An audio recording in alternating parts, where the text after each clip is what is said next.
Hello, and thank you for coming. I want to show you what's inside this important envelope.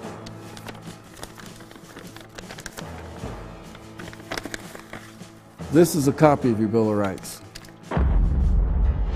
Wow! You might be asking yourself, what happened? Why is the Bill of Rights shredded? Well, let's take a look at what happened in this document earlier today. Hello, my name is Tracy Davison. I'm the founder of the United for Freedom Foundation.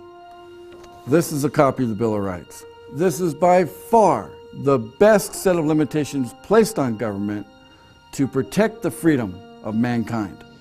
The Bill of Rights was one of the very first acts of the original Congress made up of our founding fathers, like Thomas Jefferson, James Madison, and Alexander Hamilton. When the people serving us within government respect these laws, liberty prevails. Prosperity and happiness are within reach of all, and that's a beautiful thing. When liberty prevails, mankind is empowered for massive advancement. Just look at what's happened over the past 200 years. We have taken a 5,000-year leap. More technological advancement has taken place in the last 200 years than the previous 5,000 years combined. Advancement in education, communication, commerce, and transportation, just to name a few. I'm proud of the fruits of our freedom. Times have changed. Take a look at where we are today. Imagine if your family was awakened in the middle of the night by a team of federal officers. Well, that's exactly what happened to a woman and her children in Granville County. Amanda Lamb is in the newsroom joining us now. And Amanda, we understand that because this case falls under the Patriot Act, a lot of the usual rights for defendants not available here. That's right, David. The Patriot Act was created after 9/11. It allows federal agents to investigate suspected cases of terrorism swiftly in order to better protect our country. But one Granville County mother says it gives the federal government too much leeway. Her son was taken into federal custody 2 months ago. She can't get him out, and she can't get any answers. 16-year-old Ashton Lundeby's bedroom is nothing if not patriotic. American flags everywhere. But according to the United States government, this 10th grader, who has never been in trouble with the law before, is now a suspected terrorist. I was terrified. There were guns, and I don't allow guns around my children. Around 10 o'clock in the evening, Annette Lundeby says 10 armed FBI agents, along with 3 local officers, stormed her home looking for her son.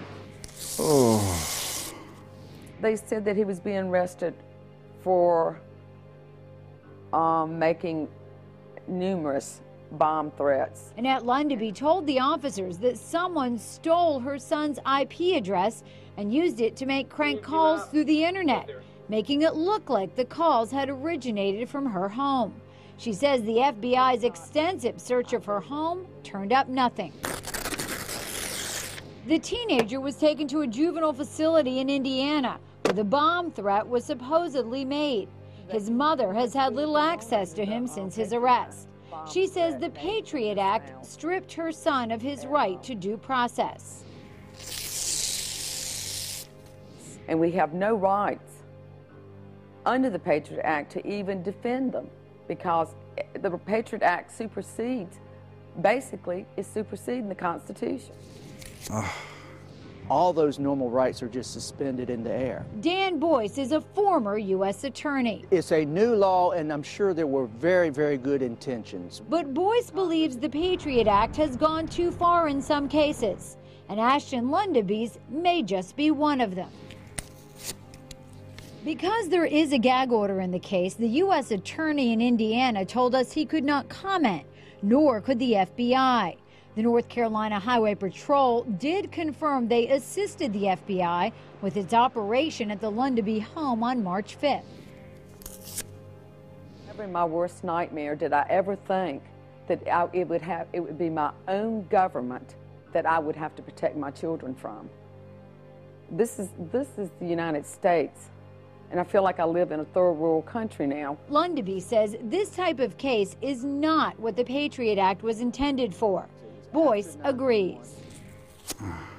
they can come and take anyone in your family away, even your children. And they don't have to be guilty. Lundeby says her son is scheduled to have a hearing at the end of May, but she is not hopeful it will happen because the date has already been moved multiple times, and we will continue to follow this story. Out of the millions, and I mean millions, of stories available today demonstrating the dire straits we are in regarding our freedom, I chose this one because it touched me deeply in the center of my being.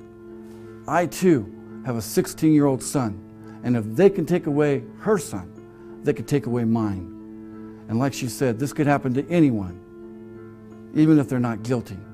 There's a reason why government is running rampant, completely out of control, not only with our hard-earned tax dollars, but also with our precious rights and freedom. That's what happens every time throughout history when only a few have all the power. Isn't it time to empower the people instead of the politicians? Isn't it time that you have the power to clearly identify your politicians, candidates, and public officials for who they are and how effectively they are defending our inalienable rights? Soon you'll have that power right at your fingertips. Here at United for Freedom, we are creating a massive internet database where we're measuring all the people in office and those running for office using the Bill of Rights itself as the measuring stick. To see a sample of this, just click on the election button. Knowledge is power, but if only a small number of people know about this effective gauge of elected officials and candidates, then its impact would be limited. We would like to invite you to stand with us, United for Freedom, 100 million strong by July 4th, 2012. Please click on the register button and fill out that simple form. It just takes seconds. And general membership is free of charge. Stand with us, United for Freedom.